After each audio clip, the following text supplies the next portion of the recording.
सध्या रोपाला पाणी द्यायला चालू आहे आणि इथे बघू शकता तुम्ही कशा पद्धतीनं पाणी द्यायला चालू आहे आता हे लावून आपण जवळपास 3 ते 4 दिवस झाले।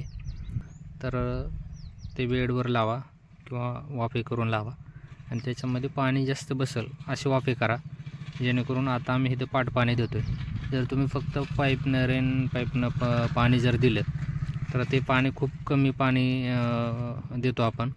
जर तुम्ही असं पाट पाणी देत असाल रोपाला, म्हणजे वाफ्यामध्ये पाणी भरत असाल, तर त्याचे रूट चांगल्या प्रकारे डेव्हलप होतं आणि रूट चांगले डेव्हलप असेल तर त्याची पुढं आपण एकदा ओपन प्लॉटमध्ये जर जेव्हा आपण रोपं लावतो त्यावेळेस त्याची चांगल्या प्रकारे वाढ होते, कारण त्याची मुळातच रोपाचे मुळे चांगली वाढलेले असतात। त्याच्यामुळं हे आपण ज्यावेळेस प्लांटेशन करतो त्यावेळेस त्याची चांगल्या प्रकारे वाढ होते। त्यामुळे आपण इथे सगळीकडे बघू शकतो तुम्ही पाट पाणीच देतो आहोत सगळीकडे। आपण पूर्णतः आपले सगळे रोपं बेडवरच असतात आणि त्यांना फुल पाणी असतं। आत्ता आपण उद्या याला आपण शेणे टाकणार आहोत आणि त्याचा व्हिडिओ पण नक्की मी पोस्ट करेल।